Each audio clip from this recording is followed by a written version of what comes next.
Thank you, thank you. It's great to be here. A few weeks ago, somebody asked me if I'd like to come to your little meeting, and I said, will any of my friends be there? And thank you for coming, because it sounds like there's a lot of friends here. And that to me is very meaningful, because if you're a friend of mine, you're a friend of liberty, and that is what we need. We have a shortage of liberty, and I do know that people here are very much in tune about the principles of liberty. So that is what I will be talking about. You know, the title is Monetary Freedom.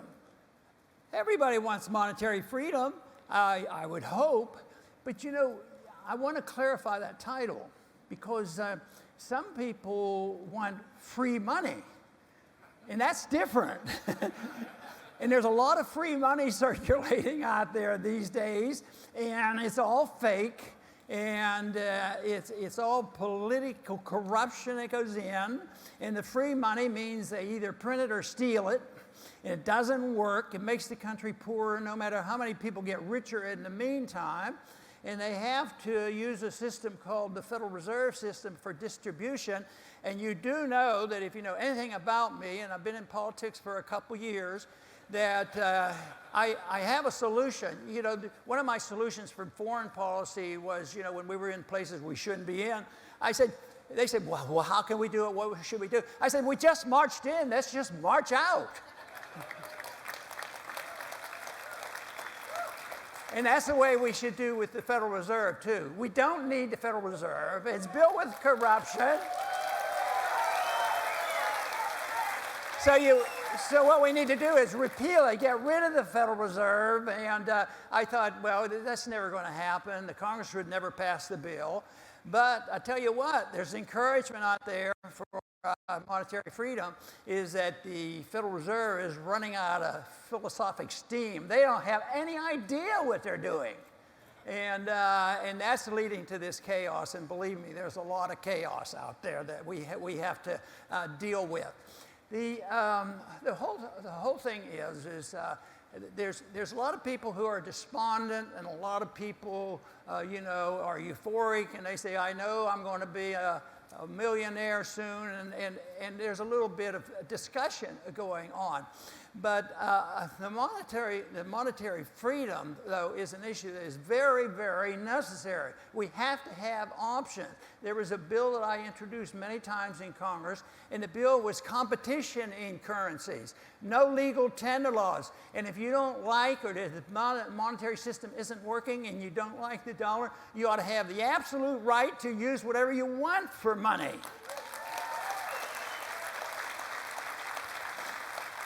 And that means you have to repeal the legal tender laws. But, you know, there's a disadvantage of just trying to use anything for money if the government wants control, because they tend to want to regulate and tax. And you don't regulate and tax money. That'd be like if you're into the dollar business, which I doubt if too many people would be doing this, that you buy dollars and the value of the dollar goes up 10%.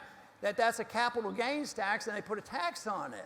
But that's what they do whether you're using metals or cryptos. If they know what you're doing, that's what they'll want to do. They will want to tax, and that's what's so neat about my continuing understanding of exactly how Bitcoin works, is that you try to avoid that nonsense in a very legal fashion, because you cannot trust the people who decide what monetary freedom means.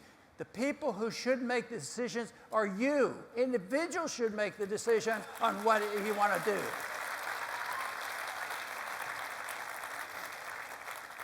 But there's a mess out there, and you know, many people in the past have used the term when they come and talk to a crowd like this. They said they'll do it to sort of open up the program, and they'll say, "I'm here from the government, and I'm here to help you." Well, that is a joke, you know. but right now, I can't even say that. I'm not from the government. As a matter of fact, I never felt like I was part of that government when I was there. I was trying to change the government. But no, I'm not from the government. But we definitely, the freedom movement is definitely there to help people. no one thing special. One thing that I like about Austrian free markets economics that I learned along the way is you don't emphasize that this group's going to benefit and this group won't, and this thing here. Big business needs to benefit, banks need to benefit, and labor unions need to benefit. Everybody has to have their group and represented. But the big thing is in the marketplace, there is a director, the person that benefits from it, and every one of us qualifies for that. The market, when it's free, is designed to help the individual. The consumer becomes the determinant factor. But that only works when you have freedom of choice, total freedom of choice, whether it's economic freedom, whether it's social freedom, religious freedom, or whatever. But it is not complicated. You know, we're born with natural rights. They're ours. We own our lives. We own our bodies. And a couple rules, though. Oh, these are terrible rules for them to really work. The one prerequisite for this to work is you're not allowed to commit aggression. You can't rob, steal, or kill, and that's been known for thousands of years, those principles. But it comes and goes, and sometimes it gets better. It improved a bit in our early history. But most people don't think sincerely that they know they can't steal from their neighbor, but they don't think for a minute about getting their congressman to steal from their neighbor and get what they want. So this whole principle of not allowing to take somebody else's property is very important for this whole system to work. And I think it's something that is not too difficult to understand. But there's another half of what liberty is all about that is more difficult, especially if you lean toward a conservative social approach, and that is tolerance. And you say, oh, what do you mean? We're not, I can't preach tolerance. I don't tolerate the Federal Reserve and say, oh, just leave them alone. I'm trying to stop them. Tolerance in this setting would be that one individual should be tolerant of another individual's lifestyle, personal liberties, how they run their lives, as long as they follow that rule and they're not hurting and stealing from anybody. And that's the hardest part for a lot of people who love liberty or think they understand liberty, is they go and then they want to write rules about social orders and behavior. And now it's epidemic. Now it's political correctness. Political correctness, you know, tends to have epidemic proportions right now, and it's totally out of hand. And if we as a nation don't get hold of this whole concept of condemning certain people because they're not politically correct, and you mix that up with cultural Marxism, I'll tell you what, we're all in big trouble. But I have to say that the freedom movement, the monetary movement, and the Bitcoin movement in the direction is a perfect place to make these points. I admit there's a lot of things about, you know, Bitcoins and other things that I don't fully understand, but I understand liberty and understand that if you follow those rules, that things will work out better. People, I really do believe, when they understand the issues, they really want to live with peace and prosperity. But everybody has a condition, and of course it's totally out of control with what's happening in government. You know, the national debt right now is $28 trillion. And you say, well, how's the budget going this year? Not very well. But I guess in a sinister way, it's going well for Bitcoin, you know, because this thing is not going to last. It's going to end. This year, these are round numbers, and it's okay to use round numbers because they don't have any idea what to report. They have no idea what the revenues will be. They have no idea how much extra money they'll spend. Just look at last year. But basically, to round things off, they're expecting to collect from the people that still working. They're going to collect $3 trillion. Wow, that's a lot of money. But they're going to spend $6 trillion. $3 trillion, what are they going to do? Oh, no sweat. Deficits don't matter. That's what the new, economic policy is. There's no problems with debt, so we just go on. Just look, the economy's not, it hasn't toppled over, it hasn't been ruined, and they're spending. The more they spend, the higher the stock markets go, and the whole works. So the whole effort is to continue the spending and buy influence, but it ends. It always ends. It can't work. And I think we've seen some significant evidence here in the last month or so, although many Austrian economists and people that are interested in the freedom movement have been warning about it for a long time, and that is the debt. The debt, how does this get paid? It always gets paid. Spending is a tax, no matter how it's paid for, spending is a tax. Then they can tax people directly, then they can borrow the money and let somebody else pay for it, or they can tax you by printing the money, diluting the value of the dollar, and that payment is your tax. And now, I would say in the last month, it's been around, I've been talking about it for a long time, but I'm still impressed with the speed of the acknowledgement and how quickly things are changing on prices. And the prices are an indication, that's the last indicator that people will look at. And I can give you a pretty strong assurance that from my experience in Washington, and people I knew in Washington, they are not going to deal with this. They're totally incapable of doing it. They're not going to balance a budget or cut spending. Never. They're not going to do it. So this is going to continue.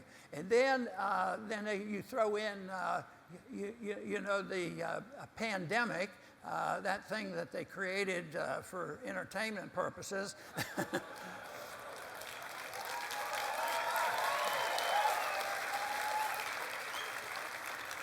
And this has made people very, very concerned. I talk about the 20th century. I didn't live through the whole 20th century, but a good bit of it. I was born in the middle of the Depression. And as a small child, I remember what depressions were like. I remember World War II and Korea War and Vietnam War. And there were a lot of bad times, but the worst thing was the violence, because they rejected this whole notion of freedom of choice. And that is 100 million people were murdered by their governments. See, that has to stop. And the only way it's going to stop is to have a better idea. The only way you can solve the monetary issue will be with people like you who understand the issue, and you want to assume responsibility for yourself, but you have to have the government out of your hair, because that will be the greatest threat that we all have in everything that we do. And somebody say, well, are you better off if you have gold? Well, I know a lot of you aren't negative in gold, but the whole thing about gold is they can do the same thing, maybe more easily. Because what did they do in 1933? Because they were in bad condition. The first thing that Roosevelt did, we stole all the gold from all the Americans. They had to turn it in. For 42 years, you weren't even allowed to own gold. I helped in the movement in 1975 to re-legalize the right of American-owned gold. And this is astounding to think that in the land of the free and the home of the brave, you couldn't even own a gold coin. And so governments, I have to say, and I don't think I have to say it very loud, because I think you already know it, and that's why you're making preparations and trying to be prepared to protect yourself against what the government is doing, because that is a responsibility for you as individuals. It's a responsibility for your families, your communities. And the neat thing that I like about a group like this, I visited with a lot of you last night as well as today. I talked to a lot of people, and I sense that you fully understand that, yeah, the monetary issue is important, but liberty is important too, and we can solve our problems if we have our freedom.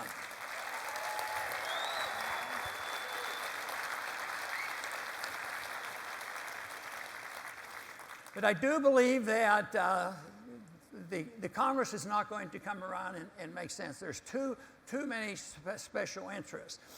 You know, we've had this, even before the pandemic was manufactured, the Fed was already in trouble. You know, we had QE and they were printing money like crazy. They tried to tighten up and shrink the balance sheet, and that didn't work. It caused the markets to crash. And this is something that now they're locked in on a principle, because they've been taught all the same economic policies, that they're locked in on it. Deficits don't matter. I was fascinated. I met somebody here that has a PhD in regular economics that taught all that junk. And who saved your life? Who saved your life? Because you believed in honest money again. But now you talk about $3 trillion, $6 trillion. Oh, that's not a problem. My professor told me you worry too much about deficit. And now they come along. Now the Marxists are marching. And I think that's a big deal. This cultural Marxism, because they put the word culture on there, that doesn't soften the stand of the authoritarians on how they want to run things. Because they have a new principle, because now we even elect people that are identified that way, socialists and Marxists and all. They say, well, we have a new theory on what to do about this. And we keep spending, deficits don't matter, but we have a new modern monetary theory. And I thought, well, what do you do? Well, we just print money as much as you want. So that is it. So I would think that we don't need more money, cash. We don't need more cash. This whole idea that the conventional wisdom of Washington is, and you just witness this for a couple of years, it's more and more, and people won't even go to work now. Can you imagine that? That their jobs going begging, and we have a system designed to pay people to stay at home. It makes no sense, but it's part of this modern monetary theory that you can do it forever, and really, it's just an exaggeration of what we've been doing all along. It never made any sense from the very beginning, because the founders thought we would restrain ourselves from printing the money. But it looks to me like the restraints are going to have to originate in the marketplace, so there has to be restraints out of the political system, and that's why Bitcoin better be considered seriously.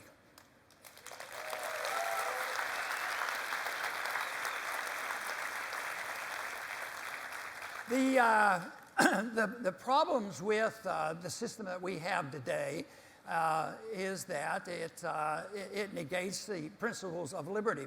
People think less of it. I was pleased meeting a lot of people that are here today, and other times that during the presidential elections, I met a lot of people that knew what was going on. And I come to a crowd like this, I think the one thing is, I believe that the people here who have studied and understand this and want to improve things are much more informed than anybody in Washington. There's information in Washington, but the goal of Washington always is to restrain anybody who's trying to figure out how to avoid, the corruption of government. But government is basically very corrupt, because it's based on the use of force, and of course they use it illegally. We have a system of money that pays for anything, but it's there to subsidize the welfare warfare state, and welfare doesn't work. I visited with the mayor for a few minutes, and I was kidding him about, watch out about getting mixed in here with lots of libertarians. He says, I understand. He says, I had to live under a system that didn't understand it, and he knew darn well what it meant. And that, to me, is very encouraging, that there's more and more people who do absolutely understand this. But the welfare system doesn't work, except for a while, and some people, but it's based on robbery. And you say, well, you don't have a heart. You don't care about people. And you have to care about people. But I would say that if you care about people, you have a humanitarian instinct, that you ought to be supporter of the marketplace. The most prosperous countries in the world, and we were once that country, is done by living within our means and having free markets, then you have greater prosperity. And that symbol still exists. We still, because so many other countries are so much worse, people still want to come here. But I tell you what, basically the understandings are disappearing. The real problem, as I see it, has developed over the last 100 years, has come from our universities. I just cannot, if you have kids or you're in a university and all, do it with caution. Do it with an open mind and open eyes, because you're not going to get very often, nothing's absolute, you're not going to very often get the truth about economic policy, because right now people believe that what you do is you just send more money and more money. Because there is a belief that the problems we have today, if you talk about people, my grocery bill just went up 10%, 20%. I don't have enough money. They interpreted that there's not enough money. But what the problem is, they don't have enough value in their money, because we live beyond our means and we print. So my argument is they're not going to change in Washington. So what you're doing in studying monetary freedom and trying to work it out and do your very best, because I think that we're all going to be in a survival business.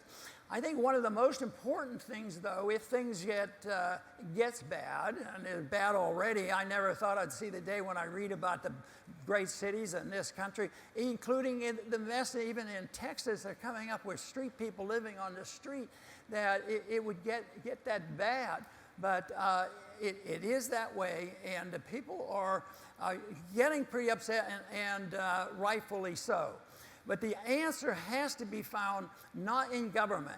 Creating more money is not creating wealth. And some people think that, because the people who are getting those welfare checks, for them on the short run, they get a check for $1,600, and they say, well, I can go and buy food and do these other things, and they see that as well. But it isn't. It's the dilution of wealth. It's the establishment of taking care of a system that is rotting away, taking care of the bankers. And right now, the tragedy, and something that I keep mulling over my mind, I'm trying to do some writing on this because of this cultural Marxism. Why is it that we're living in an age where they come up with this extreme political correctness, which makes no sense and just antagonizes everybody? Why is the businessman their closest allies? Why are they an arm of the government? The government makes these declarations, and they don't enforce it. They tell the business companies, do it or else. And where do they get the control to tell the businessman what to do? Through the monetary system. You won't get your loan. We can buy and sell stocks. BlackRock and Larry Fink control now $9 trillion worth of assets, and they use it for political reasons. They determine the investments that are made. So it is this total corruption of the political system as well as the financial system and the banking system and the business community. So it's really sad to see the business community. But evidently that's not new. You've read stories about why did the business people support Nazi Germany? And it's out of pure utilitarianism. They want in on the action.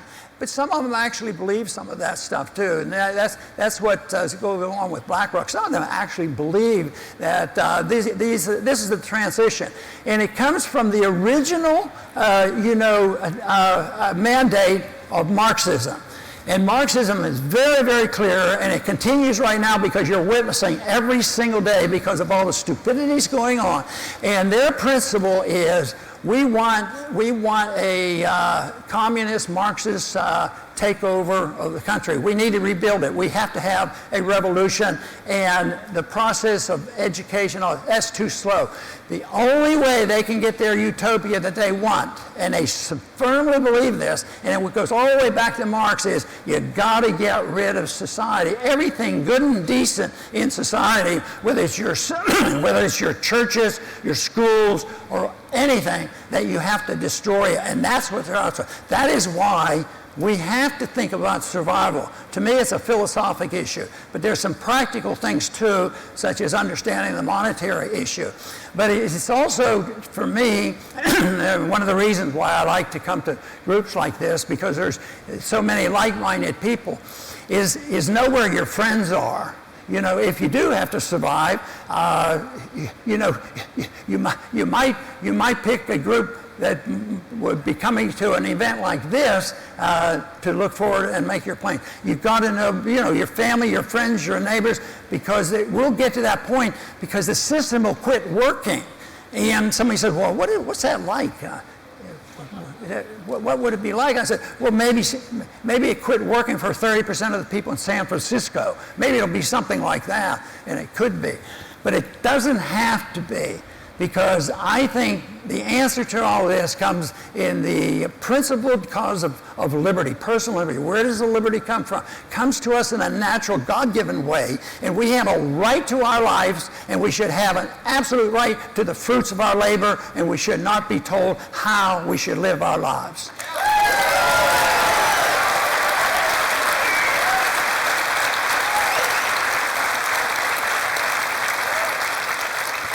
Doesn't sound complicated, but there are other people. And as I go through campaigning and all, I think, you know, most people I meet are very decent people, you know, classmates and doctor friends and neighbors and all. But why is it that things are so bad if I claim most of the people I've met seem to be pretty decent? It's because the evil people who are directed, and they may be, well, many of them are sociopaths, some are psychopaths, and they get into government. They are strongly motivated. That's how they get their satisfaction, to become an authoritarian in government. And that is where the real problem is. And it's responsibility that really counts. And talking to especially the college kids when I was doing my campaigning, I said, what you want is your freedom to run your life. And they say, good. I say, keep what you earn. Yes, that's good too. And then people will say, yeah,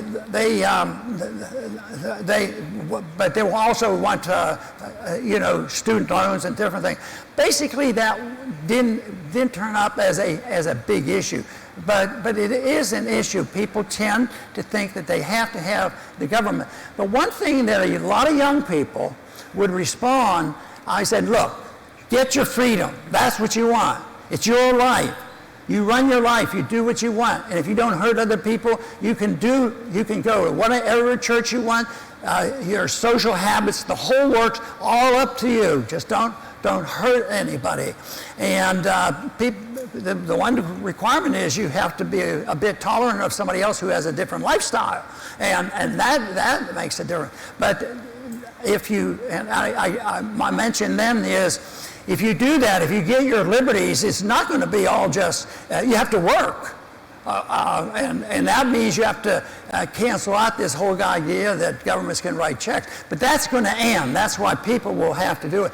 But you'll have to work, and this would then be at a point where people would say, well, if I do that and I can keep it. And I said, yes, and one thing is, if you get your liberty and you're allowed to do this, you're allowed to keep what you earn. I said, but if you screw up, you can't go to the government and call back and say, take care of me, steal the stuff from my neighbor so that I can survive. That won't work.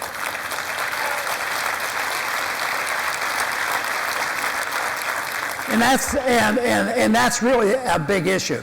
Shortly, I think my time is moving along quickly, but I do want to mention that I think the welfare state is ending. It's financed by the government, so that eventually will end and compound all our problems. But when you think about it, there are some other things. One social thing that I worked on a lot during my time in office, and I still do talk about it, is the insanity of the drug war. I mean, that's interference totally unnecessary. But does that mean that to do that you have to be pro-drug? No, I happen to be very anti-drug, and my kids know that too. I know I'm anti, the drugs that they call it recreation, but I call it suicide. This whole thing that the drug war. Think how different the border might be if you didn't have people, the drug dealers on the border. I mean, they're not selling beer down at the border. And yet beer and alcohol one time created problems that we had, and the people had to wake up and get rid of that, and it made it much better. So that's one big issue. But another issue that I didn't go to Congress basically on it because I was influenced by what happened 50 years ago. In 1971, I was learning about Austrian economics, but in 1971, Nixon closed the gold window, put on tariffs, and no limits at all in printing money, and this got a lot worse. But because we have been very rich and very blessed, both because of our country, because of the way that we have been able to maneuver and can have control of the reserve currency of the world, I mean, we've been able to export like nobody else ever exported before.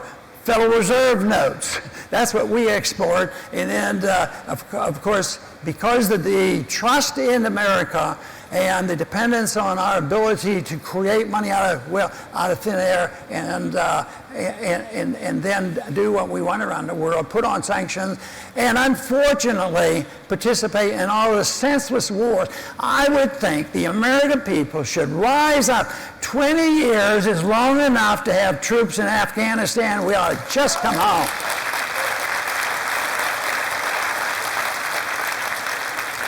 And that whole issue, can be solved just by the principles I'm talking about.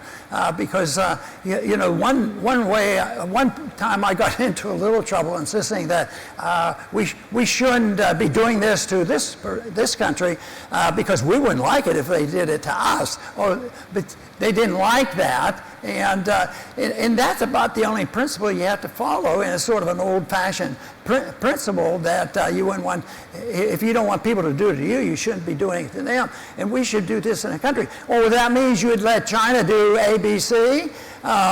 Well, not necessarily, but maybe we should look and see what we have done. And we throw around interventionism in our military and our weapons and our ships and our planes, just looking for problems.